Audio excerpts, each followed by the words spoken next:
What if the deepest secret about who you are, about your very purpose on this earth, is flowing through your veins right now? We're all told that our blood is just a simple biological fact.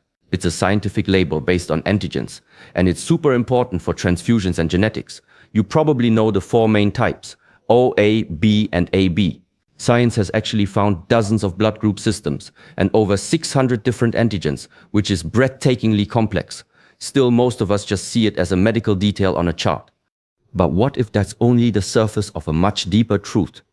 What if ancient wisdom passed down in silent monasteries and forgotten texts reveals something more? What if your blood type isn't just a biological marker, but a sacred map? A karmic imprint your soul chose before you were even born, detailing the very mission you came here to fulfill. Stay with me, because we're about to explore how to read this map through the wisdom of my tradition. This isn't about fighting science, but about adding a layer of spiritual insight that science was never built to measure. What you're about to hear could reframe everything you thought you knew about yourself and set you on the path that's been waiting for you all along. In the quiet stillness of the mountains, where the air is thin and the mind grows clear, we have spent centuries contemplating the nature of existence. My teachings aren't about wild claims, but about finding the profound in the practical. I teach that everything, from the spin of the planets to the beat of our own hearts, comes from a single unified source. It's a concept that echoes through Buddhism, Taoism, and humanity's deepest spiritual questions. From this viewpoint, nothing is an accident. Your eye color, the lines on your palm, and yes, your blood type are all energetic signatures, clues that point back to your unique relationship with that source. I would not tell you to ignore medical science. I honor it as one way of seeing, but I invite you to try on a different lens, one that sees your blood not as a substance, but as a sacred river flowing inside you. This river carries more than just oxygen. It carries memory, potential, and a direct line to the energy of the universe. This view asks us to think of our blood type as a framework for self-discovery. It's not a rigid cage of destiny, but a symbolic key. In Jungian psychology, blood itself is a powerful archetype, a symbol of life, family, and the deep instinctual self. This knowledge isn't meant to label you, but to free you. It's a map, not a verdict. My tradition is about the dance between structure and freedom. Your blood type might be the structure, your natural tendencies, your karmic starting point, but your free will is your freedom, the power to navigate that map with purpose. Before we get to the meaning of each path, you have to hold this truth in your heart. You are the artist of your life. This wisdom simply offers a deeper understanding of the clay you were given. I teach that each of the four main blood archetypes represents a different kind of spiritual mission. Each path has its own sacred purpose, its unique gifts, and its own deep challenges. This is the journey your soul chose to learn, to grow, and to add its unique note to the symphony of existence. Find your type. Listen with an open heart, and see if you can hear the whisper of your soul's purpose. We begin with type O, often seen as the ancestral bloodline. While the science of our blood's evolution is complex, in many spiritual traditions, type O represents the energy of the beginning, the source itself. Its archetype is the warrior, not just a warrior of battle, but a spiritual warrior, a pioneer, the one who carries the spark of creation. The energy of type O is pure, focused, and powerful. It's the energy of leadership, ambition, and a resilience that just won't quit. If you're type O, you carry the imprint of the leader, the protector, and the builder. You're connected to the raw, untamed energy of the earth itself. You have an instinct to survive, to thrive, and to carve a path where there isn't one. There's a deep-seated confidence in your spirit, a self-reliance that can look unshakable. Your inner voice is often about action. What needs doing? How can I get this done? What's the most direct way? You are here to make things happen. A type O spiritual mission is to be a channel for source energy. Your purpose is to ground big ideas in physical reality. You are the architects of the new world, the protectors of the community, and the leaders who guide everyone else through a crisis. You're here to remind humanity of its strength and its ability to overcome anything. Your path isn't quiet contemplation, it's active engagement with the world. You learn by doing, by leading, by building. Your soul chose this path to learn about responsible power and courageous leadership. You've got a lot of gifts. You have immense physical and mental stamina. Your focus is like a laser, allowing you to block out distractions and go after your goals with relentless drive. You're a natural leader, and people are instinctively drawn to your confidence. You tend to be optimistic, outgoing, and generous, often becoming the rock for your family or community. Your greatest gift is your direct line to that primal energy, which gives you the guts to take risks others wouldn't dare. But the warrior's path is a tricky one. The same fire that drives you can burn you out. That confidence can easily become arrogance. Your laser focus can turn into a stubborn refusal to listen to anyone else. You might struggle with being vulnerable, seeing it as a weakness. The shadow of the warrior is the tyrant, the one who dominates instead of leads. Type O souls often have to learn the tough lesson of humility. You must learn that real strength isn't about never falling. It's about rising each time with more wisdom. Your biggest spiritual test is to learn to use your power with grace and to open your heart to real teamwork. Practice non-attachment. Your warrior spirit can get obsessed with winning. Find joy in the process itself, in the training and the struggle. Get into physical practices that connect you to your body, not just as a tool, but as a sacred home. Meditate not on what you want to conquer, but on the source of your energy. Your purpose isn't just to win, but to express the creative power of the universe. Learn to listen as much as you speak. Find strength in stillness, not just in motion. Next, we speak of Type A. If Type O is the raw energy of the hunter, Type A is the patient hand of the farmer. This is the archetype of the cultivator, the sage, the keeper of traditions. Where Type O forges a path, Type A paves it and builds a community around it. The energy of Type A is grounded, patient, and all about harmony. It's the energy of order, community, and responsibility. If you're Type A, your essence is about meticulous care. You're the glue that holds society together. You find peace in order, beauty in consistency, and purpose in serving the greater good. Your mind is naturally organized, and you have a gift for creating systems that help everyone feel safe and productive.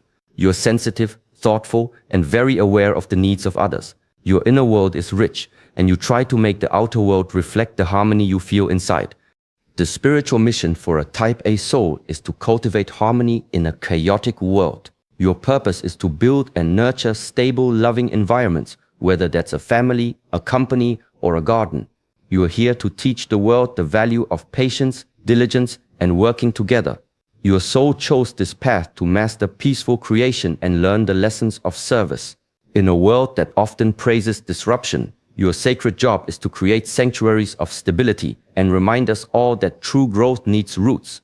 Your gifts are the very foundation of civilization. You are incredibly reliable and conscientious. When you make a promise, you keep it. Your attention to detail is second to none, making you a fantastic planner, artist, or creator.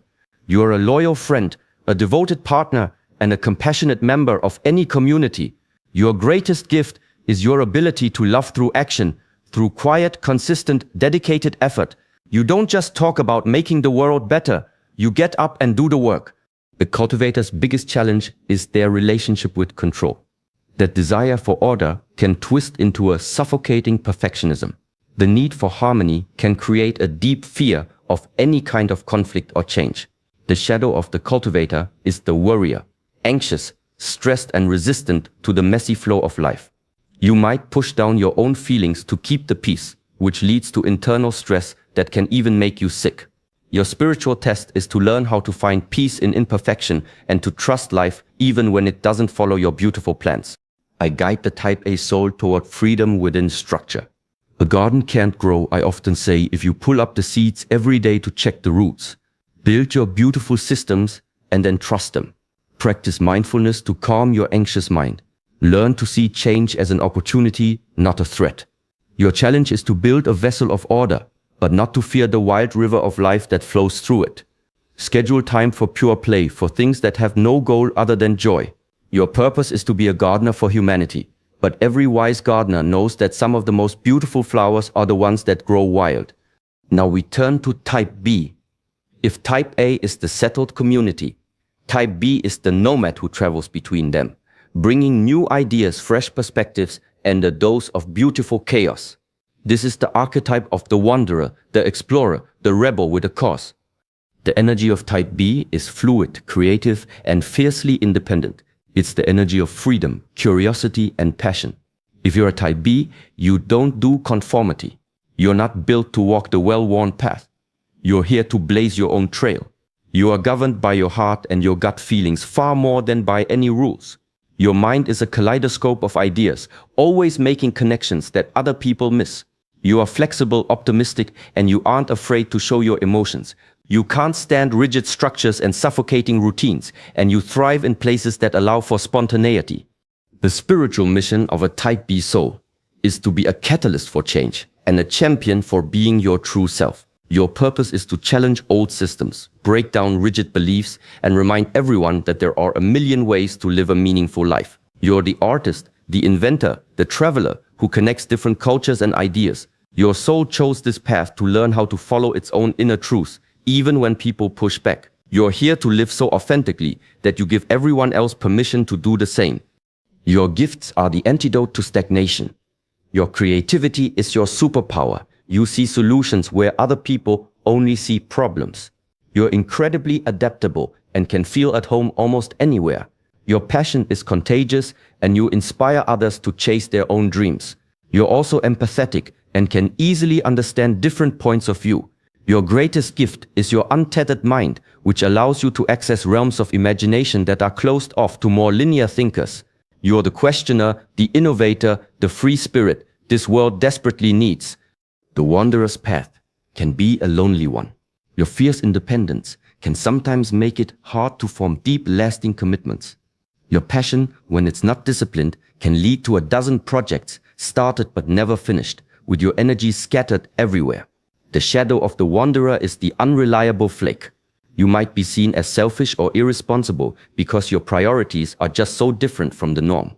Your biggest spiritual test is to learn the difference between freedom and just running away. It's about channeling your wild energy into a focused purpose without putting out the fire. I advise the type B soul to practice mindful focus. I wouldn't ask you to change, but to bring intention to your wandering. A river without banks is just a flood, I say. Your freedom finds its power when you give it direction. Meditate on your core values to find the one or two great passions that truly define you. This becomes your anchor. Get into practices that demand both creativity and discipline, like a martial art or playing an instrument. This teaches you how to make your brilliant ideas real. Your purpose isn't to fit in, but you do have to learn to build bridges to the world you want to change. Finally, we speak of the rarest archetype, type AB. I describe this type not as a simple mix of A and B, but as something entirely new, a bridge between worlds. This is the archetype of the enigma, the alchemist, the peacemaker. The energy of type AB is paradoxical, diplomatic, and deeply spiritual. It's the energy of putting things together, of deep empathy and of mystery.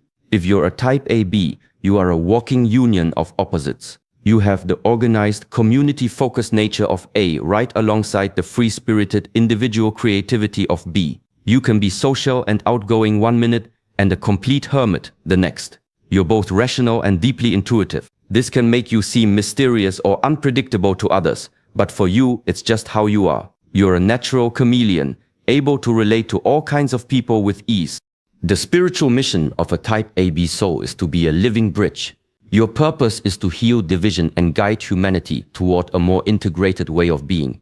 You're the diplomat who can see both sides of an argument, the spiritual guide who can walk between the material and the mystical, the artist who blends logic and emotion into a masterpiece. Your soul chose this incredibly complex path to master the art of alchemy, turning conflict into harmony. This directly mirrors the Jungian idea of the union of opposites, which leads to wholeness. Your gifts are rare and powerful. Your greatest strength is your empathy. You don't just sympathize with people, you can almost feel what they're feeling, which makes you an amazing counselor and friend. You are highly adaptable, with the planning skills of A and the flexibility of B. You are often popular and well-liked, even if no one feels they truly know you. You are a unique thinker, able to approach problems with a blend of logic and creativity that leads to brilliant solutions. You are a natural peacemaker, able to soothe fights and build consensus where others have failed. The enigma's path is maybe the most challenging on the inside. Living with that constant duality can be exhausting. You can be super indecisive because you can argue every side of an issue with equal passion. You might feel like you don't fully belong anywhere. The shadow of the alchemist is feeling fractured or inauthentic, or being seen as two-faced because you show different sides of yourself to different people. Your spiritual test is to bring all your many selves together into a unified whole. It's the journey of accepting your paradoxical nature not as a flaw, but as your greatest superpower. I guide the Type AB soul on the path of radical self-acceptance. Stop trying to choose between your different natures and instead embrace all of them. You are not a contradiction, I would say. You are a symphony. Meditation is key for you as it allows you to find the still point in the center of your complex being. Spend time in nature to ground your energies. Your purpose is to serve, but be careful not to become a spiritual doormat, absorbing everyone's problems until you collapse. Create strong energetic boundaries. Your purpose is not to solve everyone's problems, but to embody the possibility of peace. You are living proof that logic and intuition, community and independence can live together in harmony. You have heard the stories of the four paths. The warrior, the cultivator, the wanderer, the enigma. You might see yourself clearly in one, or find pieces of yourself in all of them. Remember this above all. Your blood gives you a path, but it is your heart that decides how you walk it. The map is not the territory. It's a starting point, a clue, a loving whisper from the universe reminding you of the contract you made with yourself. We must connect to the source from which all things flow. Whether your personal river is a rushing warrior's torrent or a gentle cultivator's stream, it all flows back to the same great ocean of consciousness. The point of this knowledge isn't to divide us into four neat boxes. It's to do the opposite. It's to give you a deeper appreciation for your own unique design and a real compassion for the different designs of others. The warrior needs the cultivator's stability. The cultivator needs the wanderer's new ideas. We are all part of one